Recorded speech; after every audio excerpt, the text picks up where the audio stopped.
유별사가 예전에 이거는 지금 자른다. 어차피 자를 거야. 하지 마. 어디 보고하러 가가지고 잘라. 패치형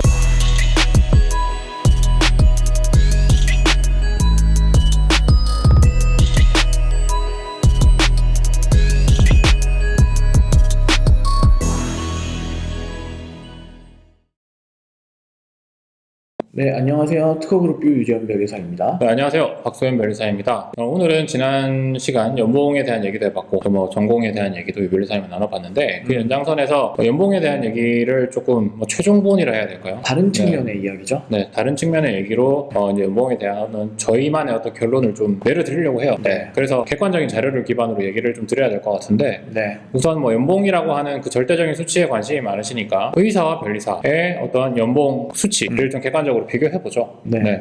여기서 의사를 그냥 비교하는 이유는 특별한 이유가 있는 게 아니라 그렇죠. 우리나라에서 가장 고소득의 전문직이다 이렇게 알려져 있기 때문에 그렇죠. 그냥 단순 비교 차원에서 그리고 짧게 말씀드리면 군대로 진학하신 분들이 또 많으시고 그 와중에 또 의사들은 어떻게 살고 있나 이런 궁금증 내지는 어떤 막연한 부러움 이런 것도 많이 갖고 계시기 때문에 좀 준비를 비교 대상을 좀 의사분들로 좀 해봤고요. 네. 그럼 시작해보죠. 네.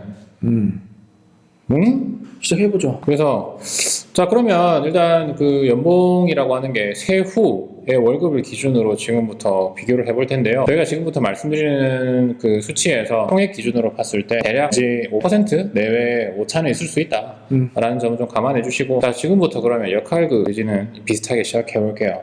네, 저는 20살에 공대를 갔고 유변리사님은 20살에 의대를 갔어요. 자 그랬을 때 자 의대를 간 유변리사님 언제부터 월급을 받죠? 저는 예과와 본과 이외 인턴 됐을 때 처음에 한 26살? 그쵸 26살 때 자 그렇게 되는 거고 처음 봤죠. 그렇죠.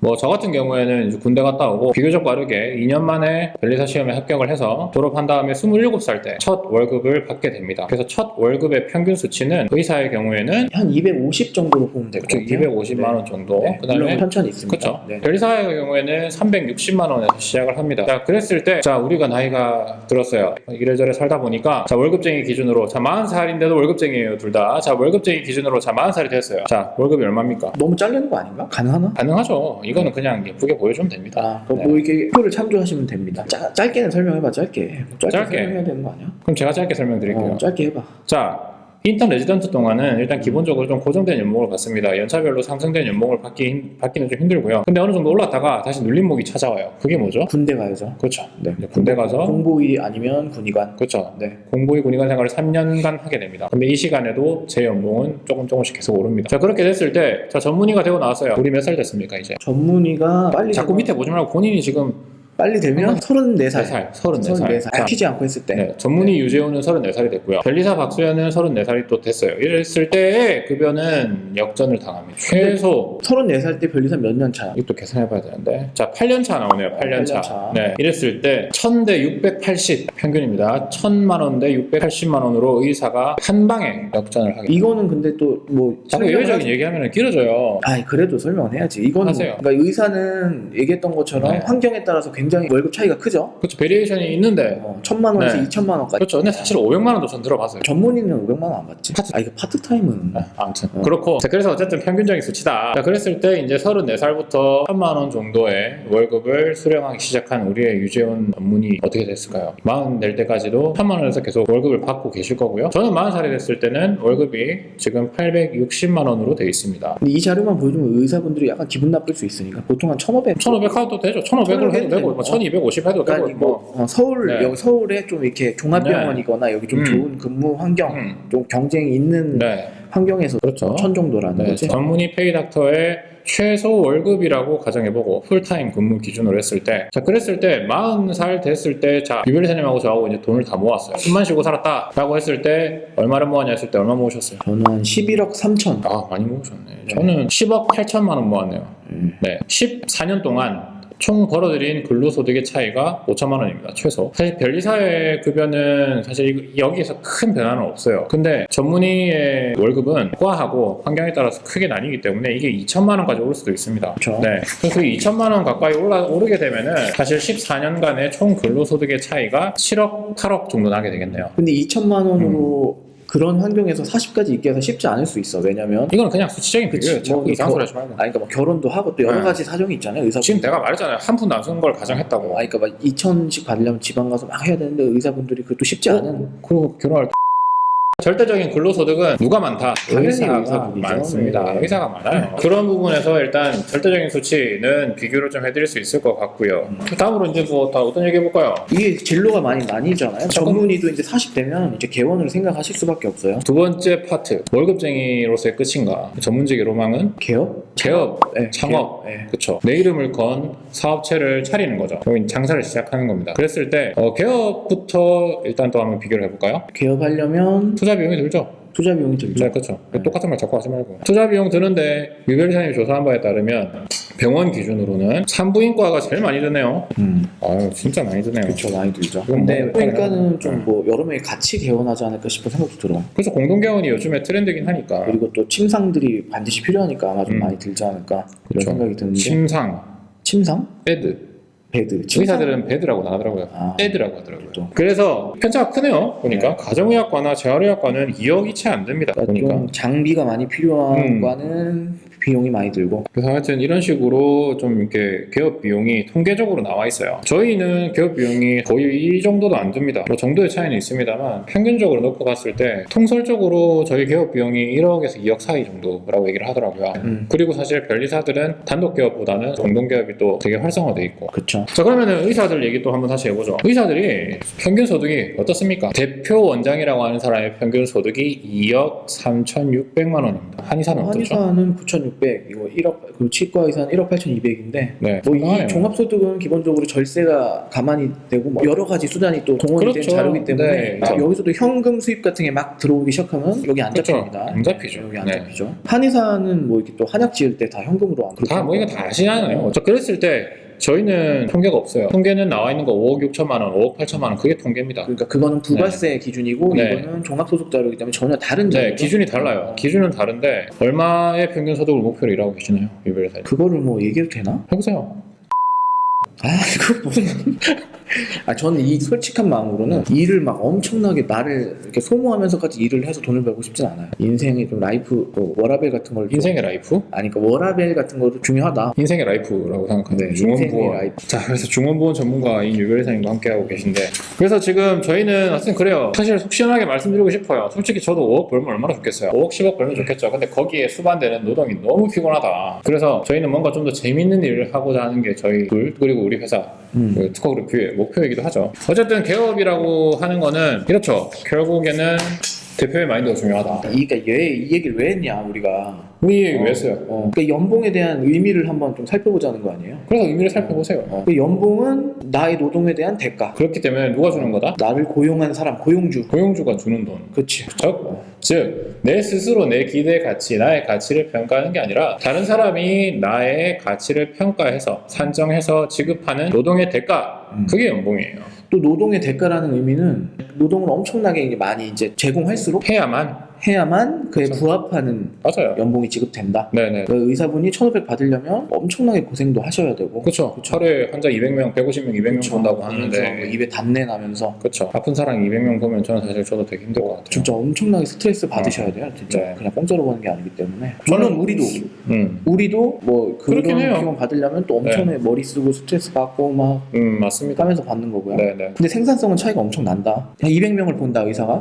그때 그냥 보험 비용이랑 내는 거 쳐서 만약에 2만 원을 번다고 치면은 한 그래, 400만 원 버는 매출을 거야. 낼 수 있는 의사가 있죠. 네. 근데 변리사의 경우에는 명세서 4개 못 쓰잖아요 하루에.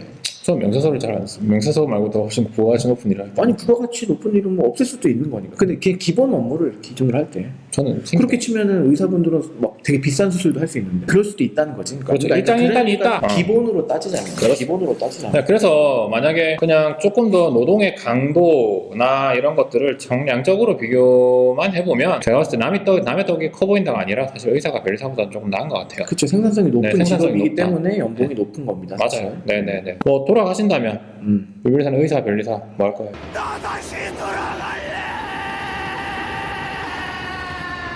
저는 20대로 돌아가면 의사를 하고 싶지 않아요. 오 의외인데요. 네. 근데 변리사도 솔직히 그렇게 하고 싶지는 않아요. 둘 중에 골라라.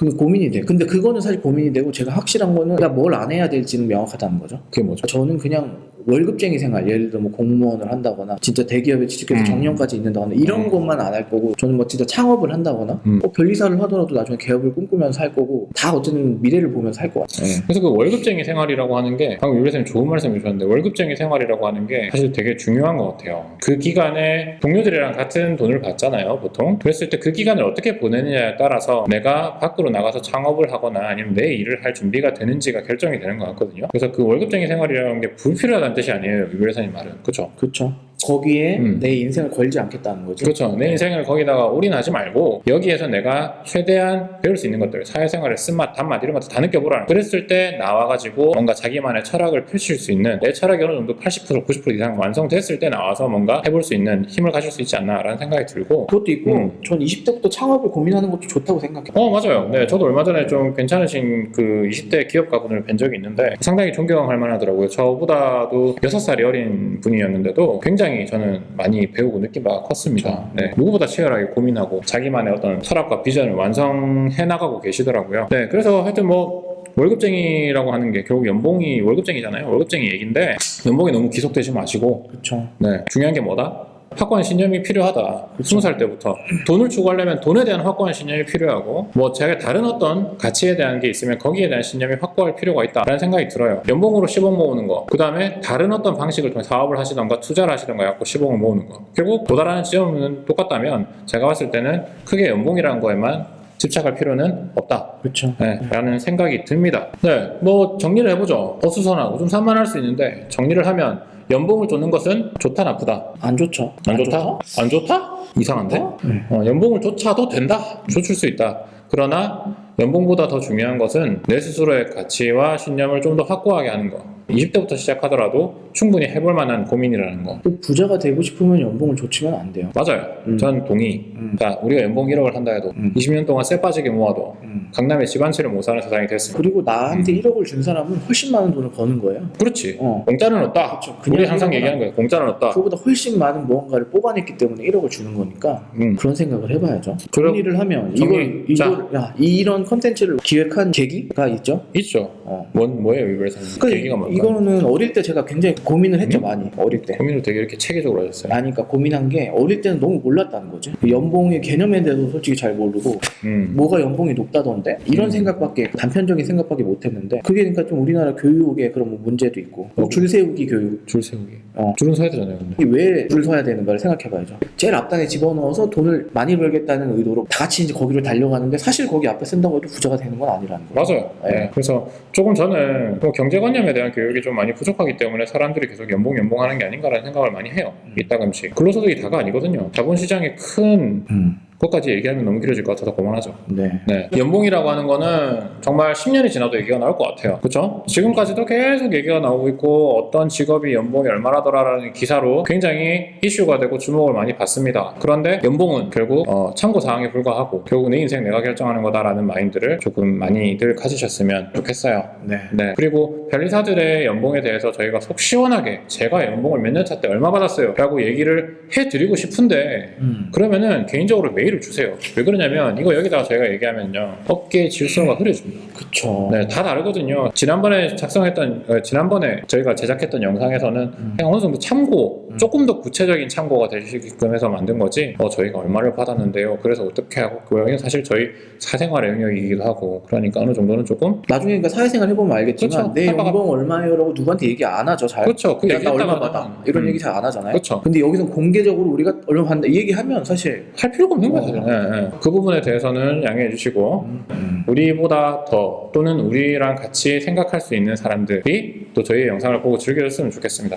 네, 여러분들한테 오늘 드린 말씀들이 조금의 울림이라도 있기를 바라면서 구독, 좋아요, 댓글 부탁드리겠습니다. 그럼 다음 영상에 또 뵐게요. 네, 감사합니다. 감사합니다.